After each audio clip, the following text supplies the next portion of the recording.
Dear students, welcome to Learner's World. In this video, I'm going to talk about Model Question Paper Analysis, Foundations of Literary Theory, FAOGP Semester 5, BA English Language and Literature, Calicut University. Foundations of Literary Theory ഒരു model question പേപ്പറാണ്. Section A എന്ന് പറയുന്നത് 3 മാർക്കിന് എഴുതാനുള്ള short answer questions ആണ്. Sailing 24 ആണ്. 10 questions ഉണ്ട് total. Define Lang and Parole, what is foregrounding, explain the concept of the unconscious, what is phenomenological reduction, define ideology in Marxism, what is hegemony, explain a creature feminine, what is difference, define hyperreality, what is mimicry in post-colonial theory. അപ്പോൾ ഓരോ ചോദ്യവും detail ആയിട്ട് നോക്കാം. 3 മാർക്കാണ് കിട്ടുന്നത്. Short ആൻസറാണ് എഴുതേണ്ടത്. Define langue and parole. Langue and parole നിർവചിക്കാനാണ് പറഞ്ഞിട്ടുള്ളത്. Langue is a system of rules and structure of a language shared by a community. Langue എന്ന് പറയുന്നത് ഒരു ലാംഗ്വേജിൻ്റെ പൊതുവായ നിയമങ്ങളെ, അതിൻ്റെ സ്ട്രക്ചറും നിയമങ്ങളൊക്കെയാണ്. അതൊരു കമ്മ്യൂണിറ്റി പങ്കുവെക്കുന്ന ഒരു ഭാഷാ സംവിധാനമാണിത്. Parole is the actual use of language by individuals in speaking or writing. Parole എന്ന് പറഞ്ഞാൽ ഒരു വ്യക്തി സംസാരത്തിലൂടെയോ അല്ലെങ്കിൽ എഴുത്തിലൂടെയോ ഒക്കെ ഭാഷ ഉപയോഗിക്കുന്ന രീതിയാണ്. This concept were introduced by Ferdinand de Saussure. അപ്പോൾ ഈ ആശയങ്ങൾ അവതരിപ്പിച്ചത് ഫെർഡിനാൻഡ് ഡി സൊഷൂർ ആണ്. രണ്ടാമത് ചോദ്യം, വാട്ട് ഈസ് ഫോർഗ്രൗണ്ടിങ്. ഫോർഗ്രൗണ്ടിങ് എന്ന് പറഞ്ഞാൽ എന്താണ്? Foregrounding is a literary technique that makes certain words or expressions stand out. Foregrounding എന്ന് പറയുന്നത് ഒരു സാഹിത്യത്തിലെ ചില വാക്കുകളെയോ അല്ലെങ്കിൽ പ്രയോഗങ്ങളെയോ പ്രത്യേകം ശ്രദ്ധേയമാക്കുന്ന ഒരു ശൈലിയാണ് ഫോർഗ്രൗണ്ട് എന്ന് പറയുന്നത്. It is achieved through unusual language, repetition or deviation from normal language. It draws the reader's attention to important ideas and creates artistic effect.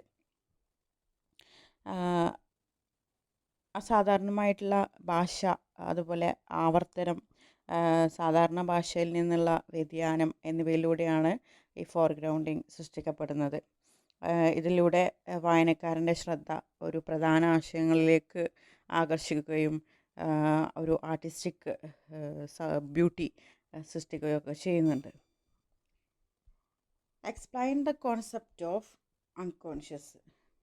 Unconscious, അബോധ മനസ്സ്, ആ ഒരു ആശയം വിശദീകരിക്കാനാണ് പറയുന്നത്. According to Sigmund Freud, the unconscious is the hidden part of the mind that stores repressed desires, fears, and memories. It influences our thoughts, dreams, emotions, and behavior without our awareness. Unconscious എന്ന് പറയുന്നത് Sigmund ഫ്രോയിഡിൻ്റെ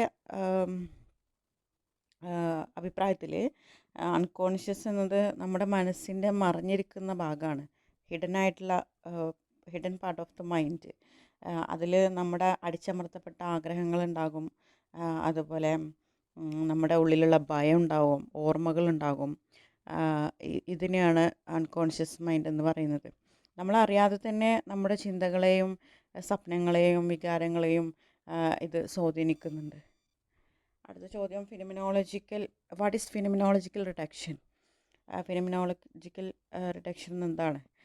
Phenomenological reduction, also called epoch, is the method of setting aside personal beliefs and judgments to study things exactly as they appear in our experience. It was introduced by Edmund Husserl. Phenomenological reduction അല്ലെങ്കിൽ അതിന് പറയുന്നതാണ് എപ്പോക്ക് എന്ന് പറയുന്നത്. വ്യക്തിപരമായ വിശ്വാസങ്ങളും മുൻവിധികളും താൽക്കാലികമായിട്ട് മാറ്റിവെച്ച് ഒരു വസ്തുവിനെ അത് എക്സ്പീരിയൻസിൽ പ്രത്യക്ഷപ്പെടുന്ന രീതിയിൽ പഠിക്കുന്ന അതിനെയാണ് ഫിനോമിനോളജിക്കൽ റിഡക്ഷൻ എന്ന് പറയുന്നത്. ഈ ആശയം അവതരിപ്പിച്ചത് എഡ്മണ്ട് ഹുസേളാണ്. Define ideology in Marxism. In Marxism, ideology is a set of beliefs and ideas that support the interests of the ruling class. It hides exploitation and makes inequality appear natural and acceptable. മാർക്സിസത്തിൽ ideology എന്ന് പറഞ്ഞാൽ അതായത് ruling class, ഭരണവർഗത്തിൻ്റെ താല്പര്യങ്ങളെ സംരക്ഷിക്കുന്ന ആശയങ്ങളും വിശ്വാസങ്ങളുമാണ് ideology എന്ന് പറയുന്നത്. ഇത് തൊഴിലാളികളുടെ ചൂഷണം മറച്ചു വെക്കുകയും സാമൂഹിക അസമത്വം സ്വാഭാവികമാണെന്ന് ആളുകളെ വിശ്വസിപ്പിക്കുകയൊക്കെ ചെയ്യുന്നു. ഇതാണ് ideology. What is hegemony? Hegemony is the cultural and ideological dominance of the one group over others. According to Antonio Gramsci, the ruling class maintains power by gaining people's consent through education, media, religion, and culture. Hegemony എന്ന് പറയുന്നത് ഒരു വിഭാഗം മറ്റുള്ളവരുടെ മേൽ സാംസ്കാരികവും ആശയപരവുമായിട്ടുള്ള ആധിപത്യം സ്ഥാപിക്കുന്നതാണ്. Antonio ഗ്രാംഷിയുടെ അഭിപ്രായത്തിൽ വിദ്യാഭ്യാസം, മാധ്യമങ്ങൾ, മതം, സംസ്കാരം എന്നിവയിലൂടെ ജനങ്ങളുടെ സമ്മതം നേടിയെടുത്താണ് റൂളിംഗ് ക്ലാസ് അധികാരം നിലനിർത്തുന്നത് എന്നാണ് പറയുന്നത്. Explain a creature feminine. A creature feminine means women's writing, introduced by Helen Sixtus. It encourages women to express their own experiences, emotions, and identity in ways that challenge patriarchal language and traditions. A creature feminine എന്നതിന് സ്ത്രീകളുടെ എഴുത്ത് എന്നുള്ള ഒരു meaning ഉണ്ട്. ഈ ആശയം അവതരിപ്പിച്ചത് Helen സിക്സു ആണ്. സ്ത്രീകൾ സ്വന്തം അനുഭവങ്ങളും വികാരങ്ങളും പുരുഷാധിപത്യ ഭാഷയെയും ചിന്തകളെയും വെല്ലുവിളിക്കുന്ന രീതിയിൽ പ്രകടിപ്പിക്കണമെന്നാണ് ഈ ഒരു ആശയം പ്രോത്സാഹിപ്പിക്കുന്നത്. What is difference? Difference is a concept by Jacques Derrida. It means that meaning of words is never fixed because meaning is created through differences between words and is always delayed. Difference എന്നത് Jack ഡെറീഡ അവതരിപ്പിച്ച ആശയമാണ്. ഒരു വാക്കിൻ്റെ അർത്ഥം ഒരിക്കലും സ്ഥിരമല്ല. മറ്റു വാക്കുകളുമായിട്ടുള്ള വ്യത്യാസങ്ങളിലൂടെയാണ് അതിനർത്ഥം രൂപപ്പെടുന്നത്. അർത്ഥം എപ്പോഴും നീണ്ടുപോവുകയും മാറിക്കൊണ്ടിരിക്കുകയും ചേഞ്ച് ആവുകയൊക്കെ ചെയ്യും. Define hyperreality. Hyperreality is a concept by Jean Baudrillard. It refers to a situation where media images and simulations become more real than reality itself, making it difficult to distinguish reality from illusion. ഹൈപ്പർറിയാലിറ്റി എന്ന് പറയുന്നത് gene ബോഡിലാർഡ് അവതരിപ്പിച്ച ആശയമാണ്. മാധ്യമങ്ങളും ചിത്രങ്ങളും, അതായത് നമ്മൾ social media ഒക്കെ കാണുന്ന സമയത്ത് യഥാർത്ഥ ജീവിതത്തേക്കാൾ അത് നമുക്ക് റിയലായിട്ട് അനുഭവപ്പെടുന്ന അവസ്ഥയാണ് ഹൈപ്പർ റിയാലിറ്റി എന്ന് പറയുന്നത്. ഇതിലൂടെ യഥാർത്ഥ ആ ഒരു ജീവിതവും കൃത്രിമമായിട്ടുള്ള ജീവിതവും തമ്മിലുള്ള വ്യത്യാസം തിരിച്ചറിയാൻ പ്രയാസമാകുന്നു. What is mimicry in post colonial theory? Mimicry, explained by Homike Bhabha, is when colonized people imitate the language, behavior, and culture of the colonizers. This imitation is almost the same but not quite, creating both similarity and difference. Mimicry എന്ന് പറയുന്നത് ഹോമിക്കെ ബാബ അവതരിപ്പിച്ച ആശയമാണ്. അതായത് colonised ആയിട്ടുള്ള ആളുകൾ, അതായത് കോളനിവൽക്കരിച്ചവരുടെ, അതായത് കോളനൈസേഴ്സിൻ്റെ ഭാഷയും സംസ്കാരവും അവരുടെ പെരുമാറ്റമൊക്കെ അനുകരിക്കുന്ന അവസ്ഥയാണ് മിമിക്രി എന്ന് പറയുന്നത്. ഇത് ഏകദേശം ഒരുപോലെ, പക്ഷേ പൂർണ്ണമായിട്ടും ഒരുപോലെ അല്ല എന്നാണ് പറയുന്നത്. അതിലൂടെ സാമ്യവും വ്യത്യാസവും ഒക്കെ ഒരേ സമയം പ്രകടമാകുന്നു. അവരത് ആറ്റിറ്റ്യൂഡ് അവർ അനുകരിക്കാൻ ശ്രമിച്ചാലും അതുപോലെ ആകുന്നില്ല എന്നാണ് പറയുന്നത്. ഇനി സെക്ഷൻ ബി ആണ്. All questions may be attempted. Each question carries 6 marks, ceiling 36. അതായത് ഒരു 6 മാർക്സിന് എഴുതാനുള്ളതാണ്. ഏകദേശം ഒരു 100 വേർഡ്സിനുള്ള ഒരു പാരഗ്രാഫ് ആൻസർ ചെയ്യാനുള്ള ചോദ്യങ്ങളാണ്. ചോദ്യങ്ങൾ നോക്കാം. Discuss Roman Jakobson's distinction between metaphor and metonymy with suitable examples.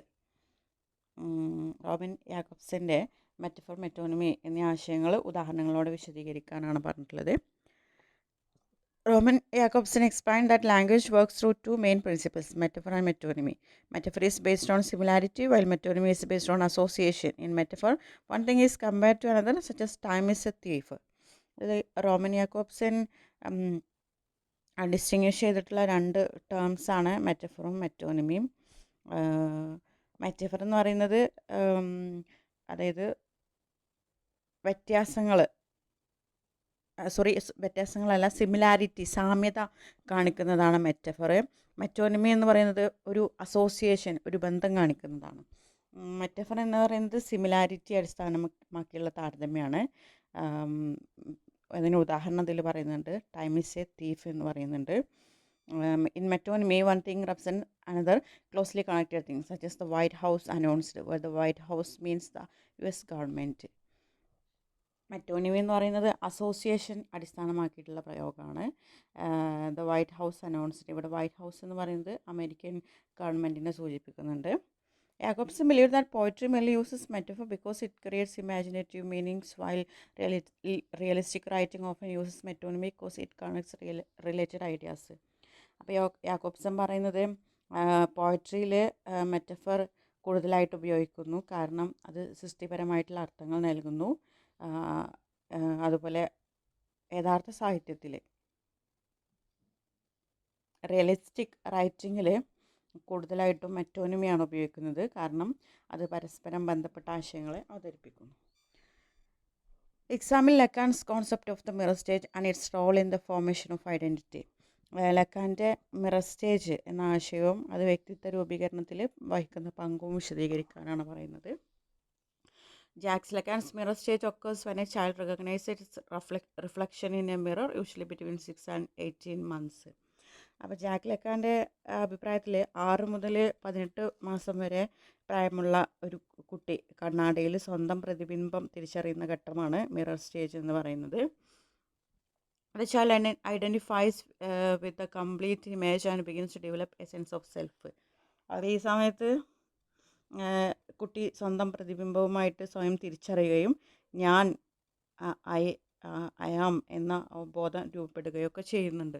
However, this identity is based on an external image rather than the true self. Therefore, identity is never complete or stable. Lacan believed that people continue searching for a complete identity throughout life, making the self fragmented and constantly changing.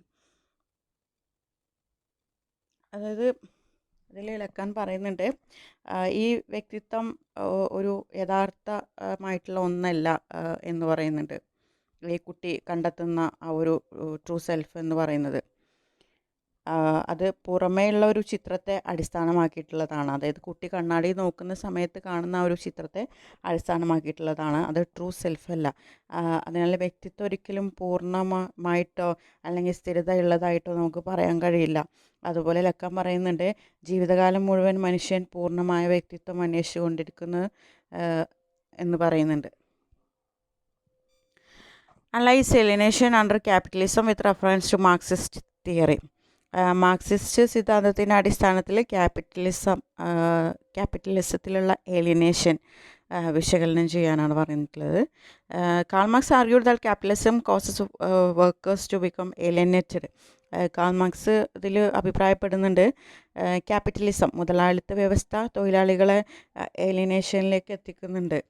Workers are separated from the products they make because they do not own them. അതായത് തൊഴിലാളികൾ നിർമ്മിക്കുന്ന വസ്തുക്കൾ അവരുടെ സ്വന്തം ഉടമസ്ഥതയിലല്ല. They also lose control over the production process and perform repetitive work. അവർക്ക് ഉൽപ്പാദന പ്രക്രിയയിൽ ഒരു നിയന്ത്രണവും ഇല്ല. ഒരേ ജോലി തന്നെ ആവർത്തിച്ച് ചെയ്യുന്നതിനാൽ ജോലി അവർക്കൊരു അർത്ഥശൂന്യമായിട്ട് വരുന്നു. This makes work less meaningful and reduces creativity. Workers become isolated from other workers through competition and finally become alienated from themselves. Marx believe that alienation is a result of capitalist exploitation can be overcome by creating a classless society. തൊഴിലാളികൾ പരസ്പരം മത്സരിക്കുന്നതിനാൽ അവർ തമ്മിലും ഒരു അകലുണ്ടാകുന്നുണ്ട്. അതുപോലെ തന്നെ അവർ സ്വന്തം വ്യക്തിത്വത്തിൽ നിന്ന് പോലും അകന്നു പോകുന്നുണ്ട്. മാർക്സ് പറയുന്നത് ഈ ഒരു ഏലിയനേഷൻ മുതലാളിത്തത്തിൻ്റെ ഒരു ചൂഷണത്തിൻ്റെ ഫലമാണ്, ക്യാപിറ്റലിസത്തിൻ്റെ ചൂഷണത്തിൻ്റെ ഫലമാണ്, തൊഴിലാളി വർഗത്തെ ചൂഷണം ചെയ്യുന്നതിൻ്റെ ആഫ്റ്റർ എഫക്ട്സ് ആണ്. ഒരു ക്ലാസ്ലെസ് സൊസൈറ്റിയിലൂടെ, അതായത് ഒരു വർഗരഹിത സൊസൈറ്റിയിലൂടെ, സമൂഹത്തിലൂടെ മാത്രമേ അതിന് അവസാനം കാണാൻ കഴിയുള്ളൂ. Discuss Elaine Showalter's concept of feminist criticism and gynocriticism. Elaine ഷോവാൾട്ടറിൻ്റെ ഫെമിനിസ്റ്റ് ക്രിറ്റിസിസും ഗൈനോക്രിറ്റിസിസും എന്നീ ആശയങ്ങൾ വിശദീകരിക്കുക. Elaine Showalter introduced two approaches to feminist literary studies. Feminist criticism studies how male writers represent women and exposes gender discrimination in literature. അപ്പോൾ Ellen Showalter feminist സാഹിത്യ പഠനത്തിന് 2 സമീപനങ്ങളാണ് അവതരിപ്പിച്ചത്. ഫെമിനിസ്റ്റ് ക്രിറ്റിസം, അതായത് പുരുഷ എഴുത്തുകാർ സ്ത്രീകളെ എങ്ങനെ അവതരിപ്പിക്കുന്നു എന്ന് പഠിക്കുകയും സ്ത്രീകൾക്കെതിരായ വിവേചനം വിമർശിക്കുകയും ചെയ്യുന്നതാണ് feminist criticism. Gynocratism focuses on women writers, their experiences, traditions, themes, and literary styles.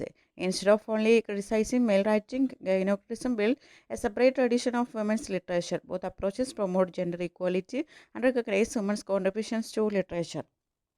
ഗൈനോക്രറ്റിസം എന്ന് പറയുന്നത് സ്ത്രീ എഴുത്തുകാരെയും അവരുടെ അനുഭവങ്ങളെയും എഴുത്ത് ശൈലിയെയും ഒക്കെ പഠിക്കുന്ന രീതിയാണ്. പുരുഷ എഴുത്തിനെ വിമർശിക്കുന്നതിൽ മാത്രം ഒതുങ്ങാതെ സ്ത്രീകളുടെ സ്വന്തം സാഹിത്യപരമായിട്ടുള്ള കഴിവിനെ വികസിപ്പിക്കുകയാണ് ഗൈനോക്രറ്റിസത്തിൻ്റെ ലക്ഷ്യം. Explain Derrida's critique of binary oppositions through examples. ഡെറിഡയുടെ ബൈനറി ഒപ്പോസിഷന് എതിരായിട്ടുള്ള വിമർശനം ഉദാഹരണങ്ങളോടെ വിശദീകരിക്കാനാണ് പറഞ്ഞിട്ടുള്ളത്. Jacques Derrida argued that western thought depends on binary opposition such as speech, writing, male or female and good or evil. One side is usually considered superior to the other. Derrida believed that oppositions are unstable because each term depends on the other for meaning. Through deconstruction, he showed that these hierarchies can be questioned and reversed. For example, writing is not inferior to speech. Both depend on language and interpretation. Jack Derrida പറയുന്നത് binary oppositions അടിസ്ഥാനമാക്കിയിട്ടുള്ളതാണ് western thought എന്ന് പറയുന്നത്, പാശ്ചാത്യ ചിന്ത എന്ന് പറയുന്നത്. അതിന് കുറച്ച് ഉദാഹരണങ്ങൾ പറയുന്നുണ്ട് ഈ ബൈനറി ഒപ്പോസിഷൻസിന്. Speech or writing, male or female, good or evil, presence or absence. ഇവയിൽ സാധാരണ ഒരു ഭാഗത്തെ അതായത് ഒരു വേർഡ് മറ്റൊരു വേർഡിനേക്കാൾ ശ്രേഷ്ഠമായിട്ടാണ്, സുപ്പീരിയറായിട്ട് കാണിക്കുന്നുണ്ട്. ഡെറിഡയുടെ അഭിപ്രായത്തിൽ ഈ ഒരു ഒപ്പോസിഷൻസ് സ്ഥിരമല്ല എന്ന് പറയുന്നുണ്ട്. ഓരോ ആശയത്തിൻ്റെയും അർത്ഥം അതിൻ്റെ ഓപ്പോസിറ്റ് നിൽക്കുന്ന ആശയത്തെ ആശ്രയിച്ചിരിക്കുന്നു. ഡീകൺസ്ട്രക്ഷൻ എന്ന രീതിയിലൂടെ ഈ ഒരു ബൈനറി ഒപ്പോസിഷനെ ചോദ്യം ചെയ്യാനും മറിച്ചിടാനും കഴിയുമെന്ന് അദ്ദേഹം തെളിയിക്കുന്നുണ്ട്. ഫോർ എക്സാമ്പിൾ, റൈറ്റിംഗ് സ്പീച്ചിനേക്കാൾ താഴ്ന്നതല്ല, രണ്ടും ലാംഗ്വേജിനെയും അതിൻ്റെ ഇൻ്റർപ്രിട്ടേഷനെയും ഒക്കെ ആശ്രയിച്ചാണ് മീനിങ് ഉണ്ടാക്കുന്നതെന്ന് പറയുന്നുണ്ട്. Analyse Michel Foucault's concept of discourse and its relation to power. Michel ഫുക്കോയുടെ ഡിസ്കോഴ്സ് എന്ന ആശയവും അതിൻ്റെ പവറുമായിട്ടുള്ള ബന്ധവും വിശദീകരിക്കാനാണ് പറഞ്ഞിട്ടുള്ളത്. Michel Foucault believe that discourse is a system of ideas, language and knowledge that shapes how people think and behave. Michel ഫുക്കോയുടെ അഭിപ്രായത്തിൽ ഡിസ്കോഴ്സ് എന്നത് ആളുകളുടെ ചിന്തകളെയും പെരുമാറ്റത്തെയും രൂപപ്പെടുത്തുന്ന ആശയങ്ങളുടെയും ഭാഷയുടെയും അറിവിൻ്റെയും ഒക്കെ ഒരു സിസ്റ്റമാണ്, ഒരു സംവിധാനമാണെന്നാണ് പറയുന്നത്. Power operates through discourse by deciding what is accepted as truth. Institutions such as schools, hospitals, governments and media create and control these discourses. Therefore, power is not only force but also the ability to shape knowledge and people's understanding of reality. Power എന്ന് പറയുന്നത് എന്താണ് സത്യമെന്ന് തീരുമാനിക്കുന്നതിലൂടെ പ്രവർത്തിക്കുന്നതാണ് power എന്ന് പറയുന്നത്. സ്കൂളുകൾ, ആശുപത്രികൾ, government, media തുടങ്ങിയ സ്ഥാപനങ്ങൾ ഇത്തരം ഡിസ്കോഴ്സ് ക്രിയേറ്റ് ചെയ്യുകയും കൺട്രോൾ ചെയ്യുകയൊക്കെ ചെയ്യുന്നുണ്ട്. അതിനാൽ പവർ എന്നത് ബലപ്രയോഗം മാത്രമല്ല, അറിവിനെയും അതുപോലെ ട്രൂത്ത്, സത്യത്തിനെയും ഒക്കെ നിയന്ത്രിക്കുന്ന ഒരു ശക്തിയാണ്. Discuss the role of hybridity in post colonial identity formation. Post colonial identity രൂപീകരണത്തിൽ ഹൈബ്രിഡിറ്റിയുടെ പങ്ക് വിശദീകരിക്കുക. Hybridity developed by Homi K Bhabha refers to the mixing of cultures after colonialism.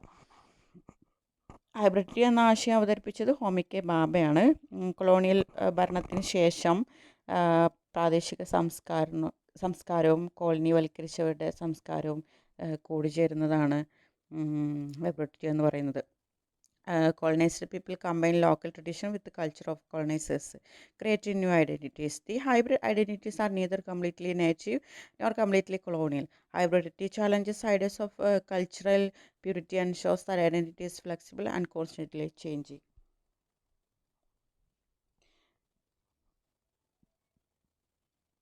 ഹൈബ്രിഡിറ്റി സംസ്കാരത്തിൻ്റെ പ്യൂരിറ്റി, അതായത് ശുദ്ധത എന്ന ആശയത്തെ ചോദ്യം ചെയ്യുകയും അതുപോലെ വ്യക്തിത്വം എപ്പോഴും മാറിക്കൊണ്ടിരിക്കുന്ന ഒന്നാണെന്ന് തെളിയിക്കുകയൊക്കെ ചെയ്യുന്നുണ്ട്. അടുത്ത ചോദ്യം, explain how media and consumer culture contribute to post modern fragmentation. മാധ്യമങ്ങളും അതുപോലെ കൺസ്യൂമർ കൾച്ചർ, ഉപഭോക്തൃ സംസ്കാരവും പോസ്റ്റ് മോഡേൺ ഫ്രാഗ്മെൻറ്റേഷൻ എങ്ങനെ കാരണമാകുന്നു? Post modernism argues that media and consumer culture create fragmented identities. Television advertisement, social media, and digital technology constantly expose people to different images and lifestyles. As a result, people develop multiple identity instead of one stable identity. Jean Baudrillard called this condition hyperreality, where media images often become more important than reality itself. Post modernism പറയുന്നത് മാധ്യമങ്ങളും അതുപോലെ consumer culture, ഉപഭോക്തൃ സംസ്കാരവും മനുഷ്യരുടെ വ്യക്തിത്വത്തെ വിഭജിക്കുന്നു, fragmented ആക്കുന്നു എന്ന് പറയുന്നുണ്ട്. അതായത് ടെലിവിഷൻ, പരസ്യങ്ങൾ, സോഷ്യൽ മീഡിയ എന്നിവ മനുഷ്യരെ നിരന്തരം പുതിയ ചിത്രങ്ങളിലേക്കും ജീവിതശൈലികളിലേക്കും ഒക്കെ നയിക്കുന്നുണ്ട്. അതിൻ്റെ ഫലമായിട്ട് ഒരൊറ്റ സ്ഥിരമായ വ്യക്തിത്വത്തിന് പകരം നിരവധി വ്യക്തിത്വങ്ങളെ ആളുകൾ രൂപപ്പെടുത്തുന്നു. ഈ ജീൻ ബോഡ്ലാർഡ് ഈ ഒരു അവസ്ഥയാണ് ഹൈപ്പർ റിയാലിറ്റി എന്ന് വിളിക്കുന്നത്. മാധ്യമങ്ങൾ സൃഷ്ടിക്കുന്ന ചിത്രങ്ങൾ യഥാർത്ഥ ജീവിതത്തേക്കാൾ കൂടുതൽ കൃത്രിമമായിട്ടുള്ള ചിത്രങ്ങൾ നമ്മുടെ റിയൽ ലൈഫിനേക്കാൾ കൂടുതൽ റിയലായിട്ട് അനുഭവപ്പെടുന്ന അവസ്ഥയാണിത്. ഓക്കെ, ഇനി സെക്ഷൻ സി ആണ്, ലോങ് എസ് ആണ്. Answer any question. 2 ചോദ്യം ഉണ്ടോ, എന്തെങ്കിലും ഒന്ന് എഴുതിയാൽ മതി, 10 മാർക്കാണ്. ഇവിടെ 2 ചോദ്യം കൊടുത്തിട്ടുണ്ട്, നോക്കാം. Critically examine the relevance of Marxism and feminism in understanding contemporary social inequalities. അതായത് കണ്ടംപററി സോഷ്യൽ ഇനീക്വാലിറ്റീസ്, അതായത് സമകാലിക സമൂഹത്തിലെ അസമത്വങ്ങളെ മനസ്സിലാക്കുന്നതിൽ മാർക്സിസത്തിൻ്റെയും ഫെമിനിസത്തിൻ്റെയും പ്രസക്തി ഒരു വിമർശനാത്മകമായി പരിശോധിക്കാനാണ് പറഞ്ഞിട്ടുള്ളത്. Marxism and feminism are two important theories of understanding social inequality. Marxism focuses on economic inequality and class struggle. Karl Marx argued that capitalism divides society into the rich and the poor, leading to exploitation of workers. It explained problems such as poverty, unemployment, and unequal distribution of wealth. മാർക്സിസവും ഫെമിനിസവും സമൂഹത്തിലെ ഇനീക്വാലിറ്റീസിനെ, അതായത് അസമത്വങ്ങളെ മനസ്സിലാക്കാൻ സഹായിക്കുന്ന പ്രധാന സിദ്ധാന്തങ്ങളാണ്. Marxism എന്ന് പറയുന്നത് അതായത് economic inequality, സാമ്പത്തിക അസമത്വത്തെയും അതുപോലെ ക്ലാസ് സ്ട്രഗിൾ, വർഗസമരത്തെയും കേന്ദ്രീകരിച്ചാണ് പഠിക്കുന്നത്. കാൾ മാർക്സിൻ്റെ അഭിപ്രായത്തിൽ ക്യാപിറ്റലിസം സമൂഹത്തെ സമ്പന്നരെന്നും തൊഴിലാളികൾ എന്നും 2 വിഭാഗങ്ങളായി വിഭജിക്കുന്നുണ്ട്. ഇതിലൂടെ തൊഴിലാളികളുടെ ചൂഷണം, ദാരിദ്ര്യം, തൊഴിലില്ലായ്മ, സമ്പത്തിൻ്റെ ഡിസ്ട്രിബ്യൂഷൻ എന്നിവ ഉണ്ടാകുന്നു. Feminism focuses on gender inequality and challenges discrimination against women. It argues that patriarchy limits women's freedom, education, employment, and representation. Feminist critics study how literature and society reinforce gender stereotypes and promote equality.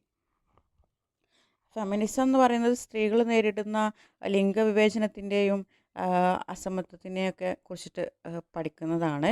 പുരുഷാധിപത്യ സമൂഹം, അതായത് patriarchal society, സ്ത്രീകളുടെ വിദ്യാഭ്യാസം, തൊഴിൽ, സാമൂഹിക സ്ഥാനം എന്നിവയെ പരിമിതപ്പെടുത്തുന്നു എന്ന് ഫെമിനിസം ചൂണ്ടിക്കാണിക്കുന്നുണ്ട്. സാഹിത്യത്തിലും സമൂഹത്തിലും സ്ത്രീകളെ എങ്ങനെ ചിത്രീകരിക്കുന്നു എന്നും ഫെമിനിസ്റ്റ് വിമർശനം പരിശോധിക്കുന്നുണ്ട് എന്നാണ് പറയുന്നത്. Both theories remain relevant today because class and gender inequality still exist.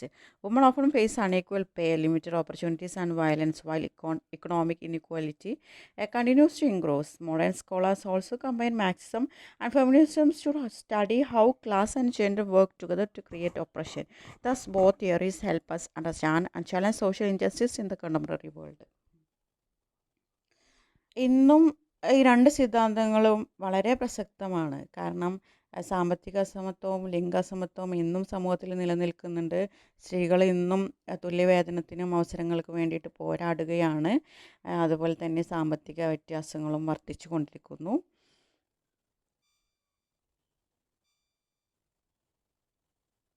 Okay, next ചോദ്യം. Analyse how post structuralism challenges structuralist belief in stable meaning and coherent identity. സ്ഥിരമായ അർത്ഥത്തിലും സ്ഥിരമായ വ്യക്തിത്വത്തിലും സ്ട്രക്ചറലിസത്തിനുണ്ടായിരുന്ന വിശ്വാസത്തെ പോസ്റ്റ് സ്ട്രക്ചറലിസം എങ്ങനെയാണ് ചോദ്യം ചെയ്യുന്നത് എന്ന് വിശകലനം ചെയ്യാം. Post structuralism emerged as a reaction against structuralism. Structuralists believed that language follows fixed rules and produces stable meanings. Post structuralists rejected this idea and argued that meaning is always changing. അതായത് post structuralism എന്ന് പറയുന്നത് സ്ട്രക്ചറലിസത്തിനോടുള്ള ഒരു പ്രതികരണമായിട്ട് രൂപം കണ്ട ഒരു സിദ്ധാന്തമാണ്. Structuralism ലാംഗ്വേജിനൊരു സ്ഥിരമായിട്ടുള്ള നിയമങ്ങളുണ്ട്. അതിനാൽ വാക്കുകൾക്കും ഗ്രന്ഥങ്ങൾക്കും സ്ഥിരമായ അർത്ഥമുണ്ടെന്ന് അവർ പറയുന്നുണ്ട്. പോസ്റ്റ് സ്ട്രക്ചറലിസ്റ്റുകാർ ഈ ആശയം അംഗീകരിച്ചില്ല. അവർ ലാംഗ്വേജിൻ്റെ മീനിങ് എന്ന് പറയുന്നത് എപ്പോഴും മാറിക്കൊണ്ടിരിക്കും, ചേഞ്ച് ചെയ്യും എന്ന് വാദിച്ചു. Jacques Derrida introduced the concept of difference, which explained that words gain meaning only through their differences from other words, and meaning is always delayed. Therefore, there is no final or fixed meaning in a text. Jacques Derrida അവതരിപ്പിച്ച difference എന്ന ആശയം പ്രകാരം ഒരു വാക്കിൻ്റെ അർത്ഥം മറ്റൊരു വാക്കുമായിട്ടുള്ള വ്യത്യാസത്തിലൂടെയാണ് ഉണ്ടാകുന്നത്. അതിനാൽ ഒരു ഗ്രന്ഥത്തിന് ഒരു സ്ഥിരമായിട്ടുള്ള അർത്ഥമില്ല, അത് ചേഞ്ച് ചെയ്തുകൊണ്ടിരിക്കും. Roland Barthes argued in The Death of the Author that the author's intention should not control the meaning of a text. Instead, readers create different meanings. റോളൻ ബാർത്തസ് തൻ്റെ the death of the author എന്ന ലേഖനത്തിൽ ഒരു ഗ്രന്ഥത്തിൻ്റെ അർത്ഥം എഴുത്തുകാരൻ്റെ intention മാത്രമല്ല, അതിലൂടെയുള്ള അർത്ഥം നിർണ്ണയിക്കുന്നത് വായനക്കാർക്കും പുതിയ അർത്ഥങ്ങൾ സൃഷ്ടിക്കാനാകുമെന്ന് പറയുന്നുണ്ട്. Michel Foucault showed that knowledge and truth are shaped by power and discourse rather than being universal. Michel Foucault പറയുന്നത് അറിവും ട്രൂത്ത് അതുപോലെ പവർ തമ്മിൽ ബന്ധമുണ്ട് എന്നാണ് വിശദീകരിച്ചത്. അതിനാൽ സത്യം എന്ന് പറയുന്നത് സർവ്വസാധാരണമല്ല എന്ന് പറയുന്നുണ്ട്. Jacques Lacan argued that identity is fragmented because it is formed through language and conscious desires. അതുപോലെ ജാക്സ് ലക്കാൻ ഐഡൻറ്റിറ്റി വ്യക്തിത്വം ഭാഷയുടെയും അബോധ മനസ്സിൻ്റെയും സ്വാധീനത്തിൽ രൂപപ്പെടുന്നതാണെന്ന് പറയുന്നുണ്ട്. അതിനാൽ അത് സ്ഥിരമല്ലെന്നും പറയുന്നുണ്ട്. വ്യക്തിത്വം ഐഡൻറ്റിറ്റി ഈസ് ഫ്രാഗ്മെൻറ്റഡ് എന്ന് പറയുന്നുണ്ട്. This post structuralism rejected fixed meaning and stable identity. It views language, truth, and identity as flexible, changing, and open to multiple interpretation. This has made post-structuralism one of the most influential theories in modern literary criticism. Post structuralism ഒരു സ്ഥിരമായിട്ടുള്ള മീനിങ്ങോ അല്ലെങ്കിൽ സ്ഥിരമായ ഐഡൻറ്റിറ്റിയോ ഇതിനെ ആ ഒരു ആശയത്തെ സ്ഥിരമായ meaning, fixed identity എന്ന് പറയുന്ന ആ ഒരു കോൺസെപ്റ്റിനെ റിജക്റ്റ് ചെയ്യുകയാണ് ചെയ്യുന്നത്. ലാംഗ്വേജും ട്രൂത്തും ഐഡൻറ്റിറ്റി എപ്പോഴും ചേഞ്ച് ആയിക്കൊണ്ടിരിക്കും.